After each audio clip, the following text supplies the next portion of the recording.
Hello and welcome to the show. I'm back at the Pine Hills Rally Course with 3 more vehicles trying to go as quick as possible through this incredibly nasty, incredibly technical stage. We start with something rather large, the Grand Marshal. This, though, the custom version, if you like. Plenty of power from the supercharged V8. Doesn't have racing slicks, and it is a rear-wheel drive, so we might be on the oversteery. I'm going to hazard a guess. I'm going to go with the quite oversteery side, if I if I am honest. But so you never know. I'm hoping that this, perhaps being a little bit more of a normal road car, we might have the suspension to deal with the bumps a little better than some of the ultra-low, ultra-stiff race cars, although that we will have to wait and see. Brakes feel pretty solid going into the very, very nasty tight hairpin. Now, we're unlikely to be able to get to full throttle quite so easily out of these slower corners. Oopsie, clicked in the left stick. I said that, though. I think perhaps long gear ratios on this help it a little bit. Oh, I've locked it. Oh, we're not going to wait so long for the first roll in this episode. Surprisingly, it didn't take. I mean, visually it looks like a mess. Oh, it said the engine turned off. It didn't. Like the roof, I would not want to be in the car. However, said car still drives. I wouldn't say perfectly okay, but actually I think it still drives it. I think it doesn't even pull to the left or the right. Hold on, I've got to test this. Okay, the chassis is a little bit on the wonk, and it does pull slightly to the right.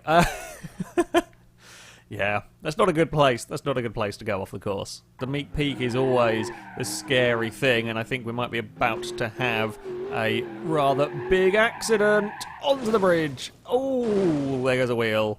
Oh dear. Oh dear indeed.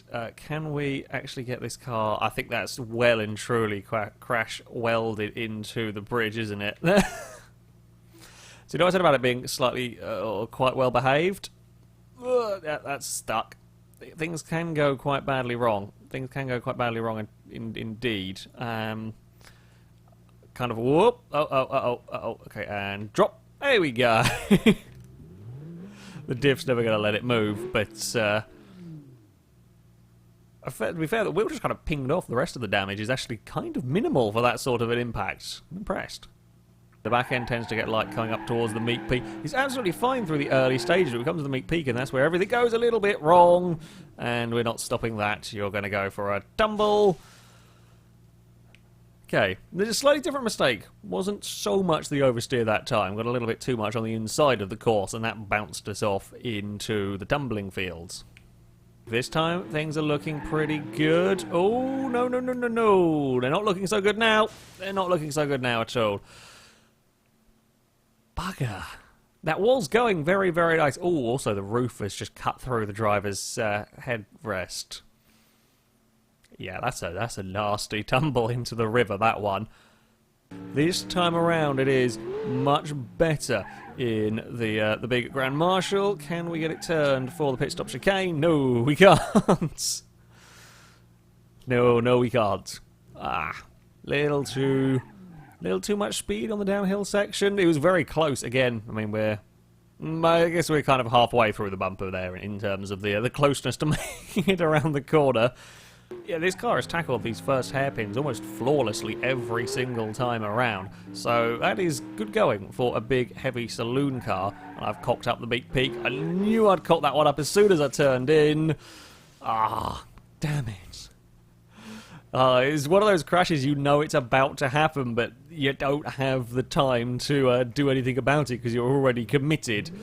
Car-wise, it's actually survived that one pretty healthily. I mean, for multiple rolls and spins, could be a lot worse. We have done a lot worse at the Grand Marshal today. Oh, carried a lot of speed on the way into there. Can we get it? Oh, change direction. I thought I was going to be clear. That was my bad. Well, they're all my bad, really. But I thought I was clear to put my foot down there, and I wasn't quite. It's not done massive damage. Only torn the rear bumper, but just tipped us sideways. So not going to be a good run with that. And, you know, even with it being, I imagine, a fairly heavy car, you can see it moving around on the suspension, and whoa, that's a new thing. I've not rolled a car there before. Bloody hell, that was a curb? I don't... I wasn't quite ready for that one. How peculiar. I definitely think we can say with much certainty that the Grand Marshal will indeed roll. It has tumbled a lot already down this course. Let's hope we can actually get a run that doesn't end up with the Grand Marshal on its roof. That would be quite nice. Don't fall off the road at turn 2. There we go. Safely does it for now. Yeah, it's having more rollover issues than I was expecting, but there we go. I've got to be really careful. I guess there was probably just a little bit of maybe there's a little bit catch in the terrain there that if you get just wrong is more than happy to fire your car up into the air. Now, the Meek Peak, I'm going to be extra careful here. I think with the crests as you go across them, with the amount of power going through the rear wheels of this, it just wants to spin the wheels up, perhaps in a way that it wouldn't on a normal piece of road. Can we slow it down for the pit stop chicane? Yes, indeed we can, but you've got to be very careful he does it through there. That's the sort of places he's going to struggle in comparison to the race cars. Around Destroyer we go. There is going to be plenty of power to launch it up here, but is there going to be the traction? Seems to be going pretty well as we are across the line, and we've lost it. Oh, we've made a door tree flag. Kind of. It's a new kind of Christmas tree decoration, that one. Not sure it's going to catch on, but I feel like it should. I feel like it should. And now we've got our car upside down over the finish line. Yeah, I was expecting a lot more difficulties in the actual oversteer and the power delivery in this car. It did a very good job of dealing with all of that rear-wheel drive. Fury is you do notice the size and weight when it comes to the very technical section, the very tight section towards the end. But on the whole, yeah, a nice car to drive through that course. Up next, we have got the Fiat One. We all know, really, it's a Fiat Uno. And this front-wheel drive hatchback is going to make its way down the course. Now, it is not going to be the most powerful car. It is not going to be the fastest in terms of straight-line speed when it comes to negotiating this course. It's relatively light, so the power-to-weight ratio might not be too terrible. Though, I was going to get to that. I was hoping I was going to get further down. Oh dear, we've really broken the front wheel. Yeah, the slight downside, this might be quite top-heavy and fall over, was where I was going with a sentence at some point, and yeah, it might fall over even more than the Grand Marshal. There's also a strange rattling noise going on. That's probably normal for one of these cars. How much speed can I get away with down the Meek Peak? Not that much. Not that much. Almost saved it. Almost saved it down there. I'm kind of impressed with how well that survived a way too fast entry to that section. In the end, the bumps got the better of it. Chassis is a little bit bowed from all of that. We can, I mean, we're not going up towards like the 80. Oh no, I've lost the back end. Oh, that's not going to go so well for the, well, I guess the kind of hill stopped that from ploughing straight into the trees. It kind of hit that and lost a lot of its momentum. We've got kind of a squished car from all of that one. Yeah, it's kind of carrying pretty good speed. The back end gets quite loose through some of these corners, unexpectedly almost, and that's caused me a couple of moments of trouble. Oh, I say there's no rear end grip. That was also a lot of speed. That was a lot of speed. That was too much speed. No, little Fiat. No. Oh dear. Oh, we might be able to somehow ride this one out. Oh, we took the radiator. Took the radiator out from the unintended descent right there. That could have been a much bigger crash. Onto the bridge we go. Get on the brakes because we're carrying a fair bit of speed there. I've lost the back end completely. Ugh. No! Oh dear. Oh dear, we've got terrible diff in this car. That's not going to be good when it comes to the final corners. Damn it, it was going relatively well, and then it really didn't. It's carrying more speed across that bridge and the brakes aren't quite as good as I thought thought they were going to be. I do have some slight concerns about this vehicle making its way through, well, the final climb, especially Destroyer, so named for the covert that got stuck with the diffs not allowing the car to get moving. And I feel like this has got a worse diff than the covert, so this might really struggle. Well, I think if we go to the corner with enough momentum, we can get around it. We will be able to get up the hill. It's how slowly we have to climb the hill because the diff's having issues with the harshness of the terrain, essentially, with the camber, with the steepness of the road. Like around the rest of this course, that diff isn't a particular problem. The sudden snappy oversteer, that's an issue, but we can manage that now that I'm sort of aware of it. Oh, that's a little bit bumpy, but there we go. Onto the bridge we head, making sure to get the car slowed down. Brakes are lock kind of easily, which is a little bit scary, but there we go. Through the pit stop chicane, not a huge amount of acceleration out of the pit stop chicane, but there we go. Now, Destroyer, are we going to be happy with this?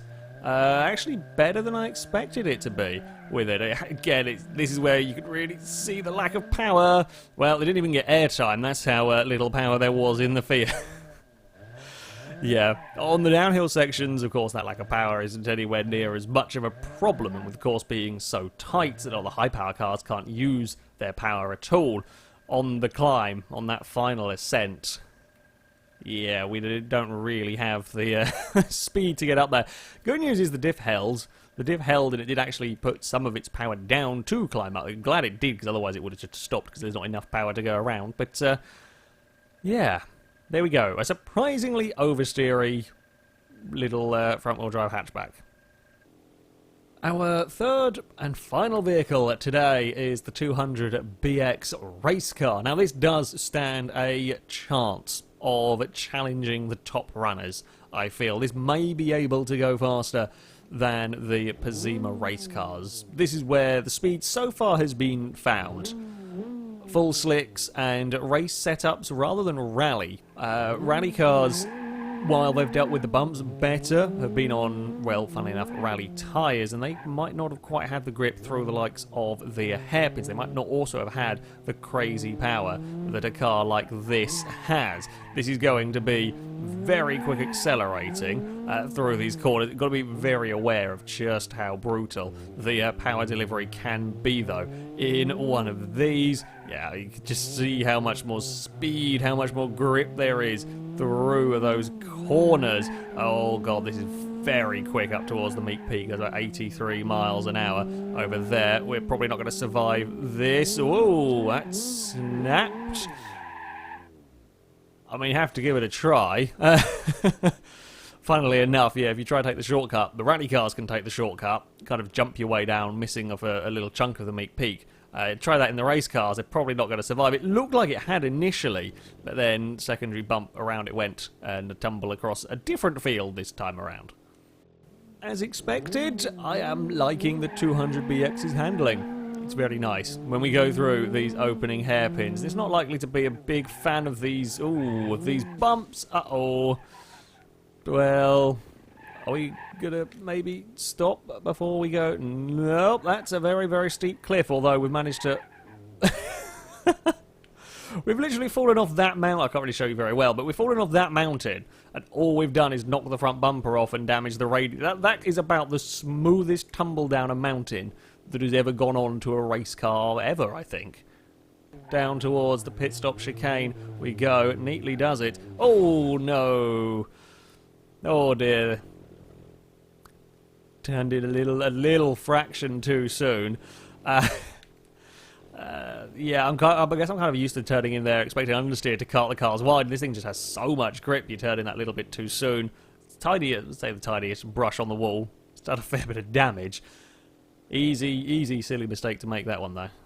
Well, let's see if we can try and not run into the petrol station this time around. That would generally be a relatively helpful thing to to do. The car is carrying great speed around these. It feels like it's carrying great speed around these corners. Can actually get away with being a little bit more aggressive even through sunset. Run the risk across the dirt on the inside. I mean, actual apex speed is still only like 20 miles an hour through some of these hairpins, but we're braking later, getting on the throttle sooner, and so on. A lot of cars struggle to even make that through some of the hairpins, and here it's definitely got to be, I think, the fastest accelerating car up towards the meat peak right there. Can we get down it nicely? A little bit of, just the faintest bit of oversteer as we head on to the Maple Bridge. Try and slow down once more for the pit stop chicane. If I'd done that in any other car, I'd have gone soaring off into the water, but the brakes are good enough in this. A little bit of oversteer as we head up towards Destroyer. I think I'm going to want first gear here. Don't want to have any turbo lag as we're trying to put the power down on this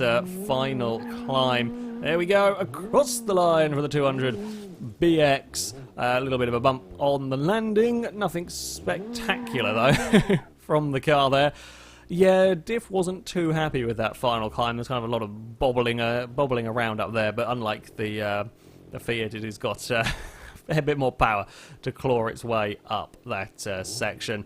Yeah, the grip is lovely, as you would expect in this car. The grip is fantastic. The traction out of corners means that while it probably doesn't have as much power as some of the muscle cars, it can use it so much better and get up to higher speeds. Brakes are phenomenal. Turbos kicking at the wrong point was scary, but on the whole, yeah, a very, very quick car, and one that I think has probably got pretty damn close to that Pazima. On to our results table, and it is only a second place for the 200 BX. It is half a second down on the Pazima race car. It is all well very close towards the top of the table. It does beat that late model stock car, the SBR4, and so on. I think perhaps a little bit too much time lost across the bumps with that 200 BX, but yeah, still, as you might expect, a very, very nice car, very quick car to drive through some of the very technical parts of this course. We have to go a little bit further down, not too far though, to find the Grand Marshal. It's 11th place, a 108.7. Beats the Covert rally car. It's, yeah, I think a very good time actually from that Grand Marshal. A big, heavy, older saloon car with a fair bit of power was a lot more controllable through that course than I would have expected. The Fiat 1 is down in 17th place. It was never likely to challenge really the top of the table. Let's face it, it's not got the power, not got the grip, etc. A 15.0 though is less than a second down on the Barstow Nightstake, a massively powerful muscle car. It does beat the blue collar pickup truck, so not too disappointing really for that car. That, though, is going to be it for this video. As ever, I shall link all the mods used in the description so you can download them, have a go with them yourself. But thank you very much for watching, and until next time, goodbye.